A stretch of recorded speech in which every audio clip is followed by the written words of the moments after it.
Hey, good morning, good afternoon, good evening, wherever you are in the world. Welcome to FPL. Don't panic. Pretty quick one this morning. He said, hopefully. Never know with me. Couple of things just to chat about. One is just team lock-in for game week 6. Have a little chat about this template that is developed,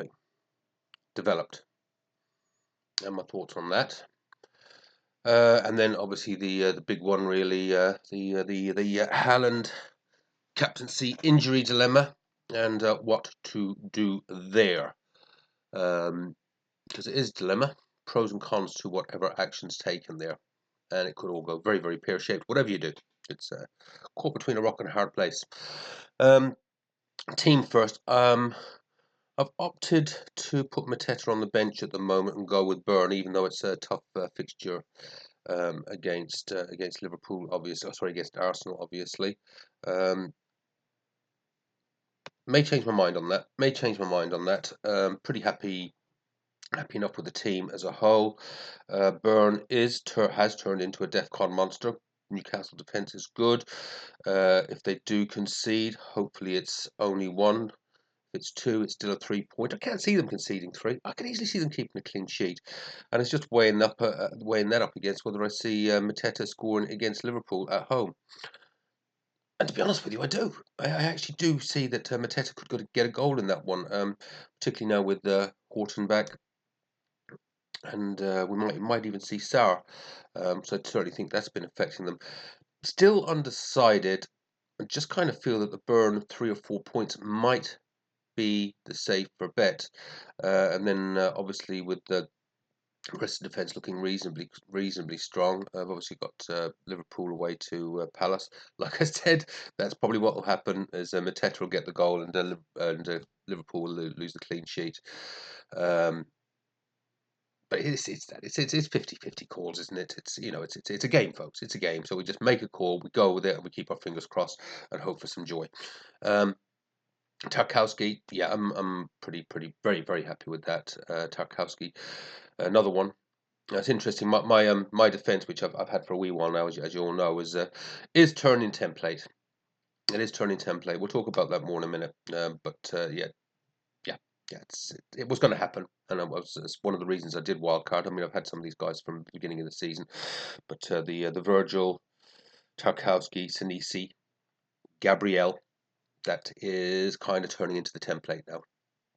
With Raya in goal, as I say, I'll talk about that in a minute and what I think about how that is developing, and whether it's a path, particularly with the midfielders and the forwards, that I'll go down myself.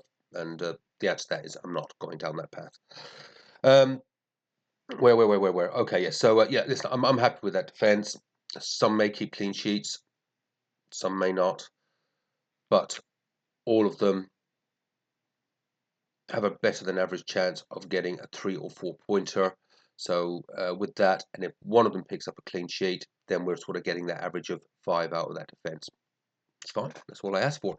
And if someone, Tarkowski is the same particular, who I'd say this is one of his chances for getting a goal with that soft West Ham defence, particularly on set pieces, corners, and Tarkowski, and indeed Tanisi.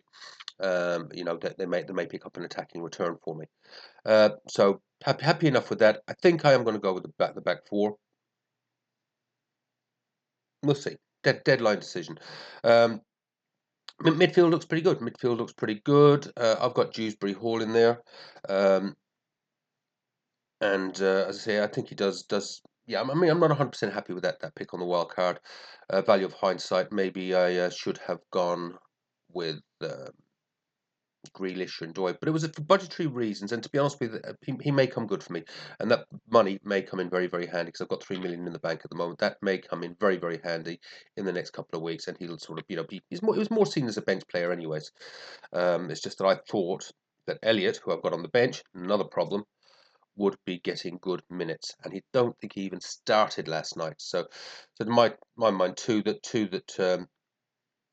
will probably need to move on at some point would be Dewsbury Hall and Elliot, with Elliot being the hot favourite, I would say, at the moment. Yeah, just not getting what I thought I was going to get there. Maybe that'll change this weekend. We'll see. Monitoring the situation. Bruno, yeah, Bruno now also becoming a template pick, isn't he? and I'll talk again to that template in a minute. Semenyo is obviously a template pick. Rodri is me as a differential, as hopefully will prove a big differential for me if I start to see out of him. Started to see a bit of it in the last game. He hit something like 16, 17 DEFCON points. If he can start to hit that 12 regularly, which he would have been doing 2 years ago, and get an attacking return 1 in 3, which he was doing 2 years ago, all of a sudden he turns into one of the best assets in the game. Hopefully that we'll start to see that now in the coming game weeks. I haven't played him that much anyways, so this is probably his first full appearance. Let's see a couple of bangers from outside the box. Could be that sort of a game really that suits him as well. He'll be picking up all those breaking balls around the midfield, hopefully picking up the DEFCON, and because you would expect Burnley to be sitting back a lot, maybe there's one or two he can ping in from the edge of the box. See, live in hope. João Pedro, Grand, and Haaland. So might as well talk about the Haaland thing. I've got a couple of opinions on it. I have taken the triple captaincy off him a few times this week. It's been on and off. Currently on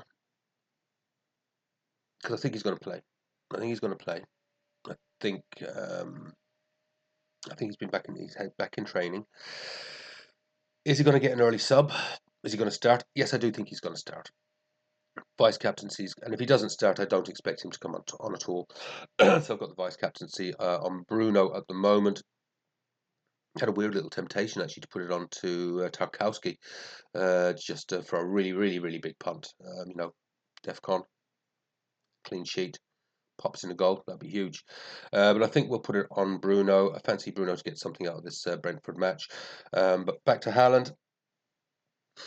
One of two things is going to happen here. A lot of people will not risk the triple captaincy now on him. I get it, and I'm still sort of there, swaying between triple captain and not triple captain. At the moment, I'm on triple captain because it could be that chance to steal a little bit of a march if he does play. He bags in, a couple of goals, and generally against the promoted boys, Haaland usually gets minimum of a brace historically over the last 2-3 seasons. So if that happens, and those on wildcard have obviously not been able to triple captain him, and those that just got cold feet haven't done it, boom, could be a ginormous rank rise. On the flip side, if he comes off after the first half or doesn't start, could be a big waste of the triple captaincy. I like a punt. Especially now as I'm moving into spreadsheet territory. So it can get a little bit. Oh, that's boring. Yeah, the averages falling off. Yep. Who's looking good? Yeah, pass the eye test. Yeah, slip them in there. Bring the averages up. Nice to have a little punt. I'm going to have a punt on this one. As it stands, could bottle it and go with that. So I haven't made the change in the spreadsheet, taking Mateta out and putting Burn in. It actually jumps up the averages. It actually jumps up the averages because Burn has been so consistent over the first 5. So it actually. I think my last prediction was 62 points. It actually jumps it up to about 64 points, excluding captaincy. So here's hoping for a clean game week and a big captaincy haul, and maybe we might see that 70 plus, 80 plus, or who knows. So that's what I'm going with at the moment. I'll talk a little bit about this template. What I'm seeing, the template. This is a little bit off the top of my head. I might make a mistake here. I'm going to be fairly close. Everyone seems to be going double Arsenal defence with a Raya and a Gabriel. So the only one worries me slightly there is Raya. Simply because of that run of fixtures, and he is likely to keep a big string of clean sheets. I think they've got after Newcastle. Yeah, there's a good run of games where you could easily see Arsenal keeping 4 or 5 clean sheets in a row. But they have to keep the 4 or 5 clean sheets in a row. There's no guarantees on this, and very rarely do you see a 5.5 keeper been the top keeper in fantasy Premier League. It's usually, as we've seen with Pickford the last few seasons, and it's very, very rarely. So I'm on Petrovic, and Petrovic's averages at the moment are 5 per game. There are good fixtures there. So I'm happy to roll with that at the moment. For me, the big one then, though, is to say when they're going with this double Arsenal defence, they're putting all that money into it with the Gabriel.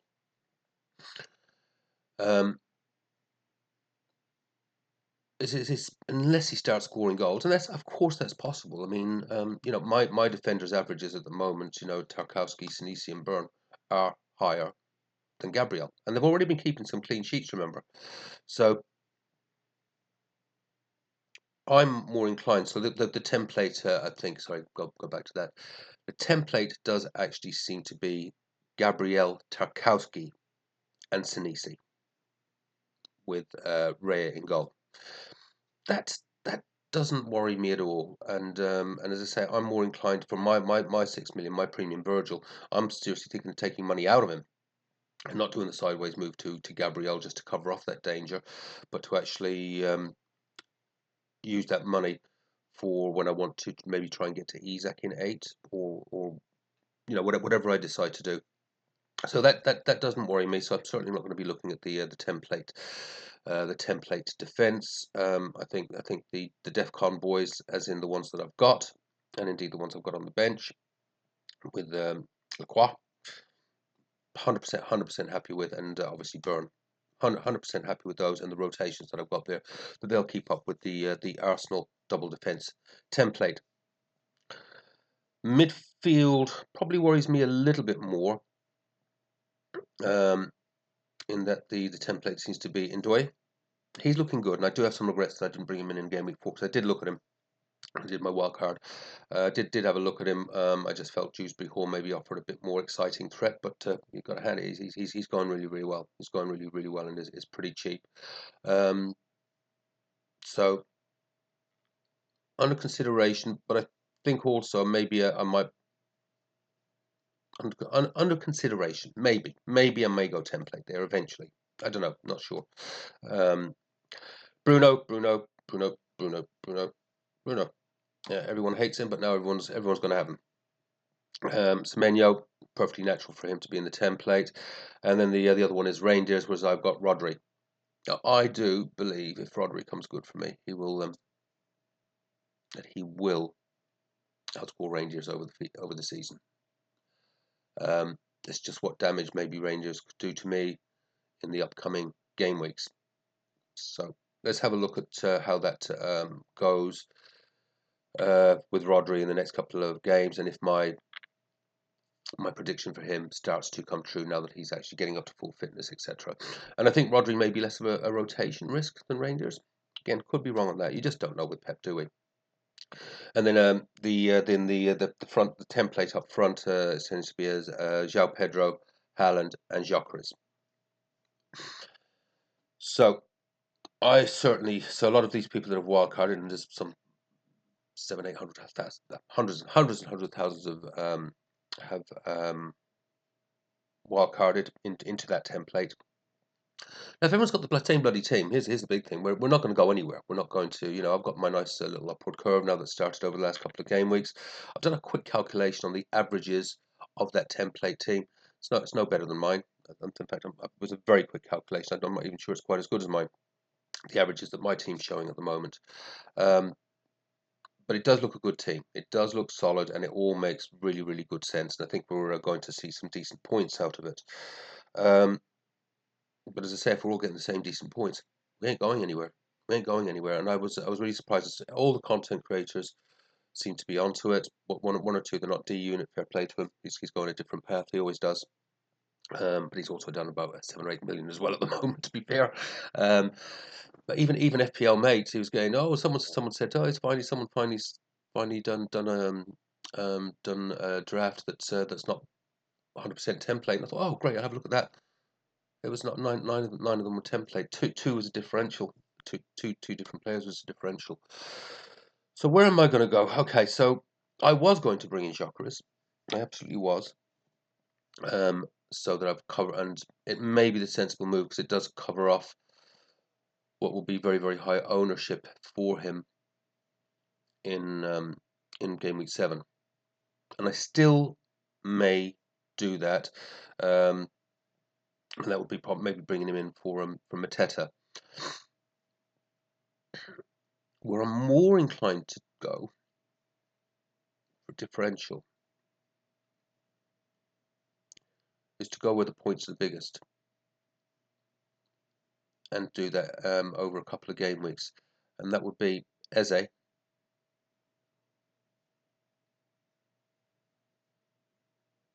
in for Elliott, Saka in for Dewsbury Hall. I've got to do the maths on this. I can get there, but it will require not 2 transfers, as would be clearly seen then. And it would require something a little bit different. It could require stripping João Pedro down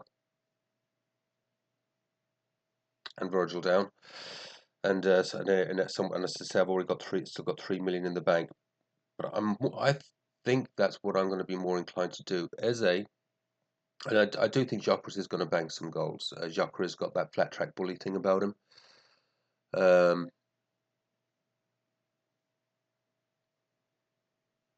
Yeah, he does have that flat track bully thing about him. But I think if I do go with a double Arsenal, I'm going to go with where the points are the biggest, where there's some points for clean sheets. Eze, we've seen it with Palace. We're starting to see signs of it now at Arsenal. The lad is capable of hauling 13, 14, 15 points 2-3 weeks in a row, particularly against weaker opposition. Similarly, Saka. Saka tends to be just a steady Eddie 7-point average across the season, but a lot of those points do come against the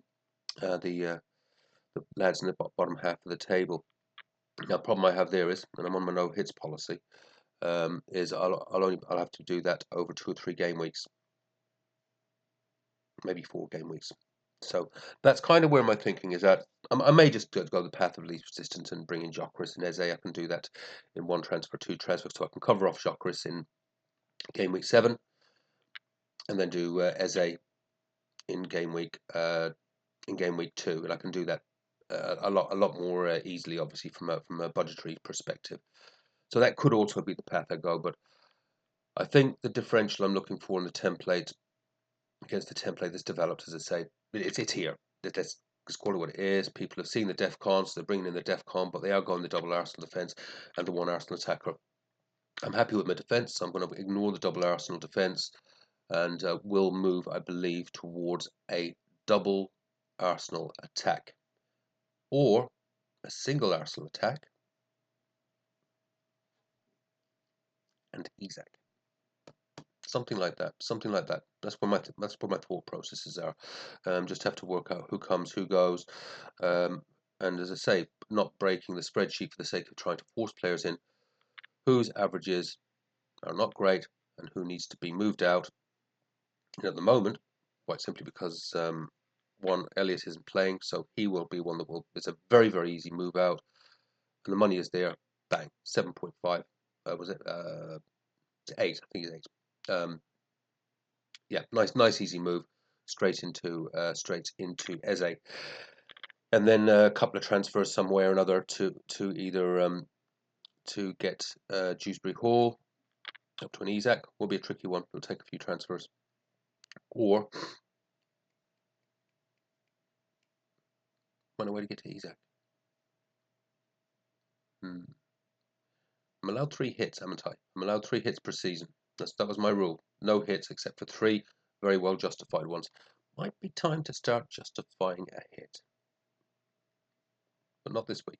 I'm done. Happy with my team this week. Talking about in 7, 8, 9 maybe across that fixture run. What do you think? Are you suffering the same dilemma with the Haaland captaincy? I think I'm going to do it though. I think I'm going to do it. Triple captain. Just go for it. Say, I've got just outside the top 400k now. Big week could push me right in there. And then if I do the right moves going against the template, because the template will always change. The template never stays the same. It's just, a template is not forever. It will change again. So it's maybe getting ahead of that curve a wee bit. I think people will be after Isak. I think people are going to realise. I think memory recalls something like this happened last year, where everyone went double. A lot of people went double Arsenal defence and single Arsenal attack, and I did the opposite, and it worked so well for me. I've got a little memory of that. I might have to look back on some of the old videos. It feels a little bit of deja vu here. A little bit of deja vu. Deja vu. That's it, guys and gals. I am now back in England. So I just sort of get myself settled in back here. That'll be it, I think, before deadline. That's the team prediction. Stick around the 63, 64, excluding captaincy. Fingers crossed. Watch the games carefully and start to make decisions about who is coming in on the Arsenal assets. I'm thinking Eze. I'm thinking no one's buying him. I'm thinking Eze. We'll see. Let's see what happens. Take care. Have fun. Play your own game. Don't panic. Hope you all have banging game weeks. See you soon. Bye bye.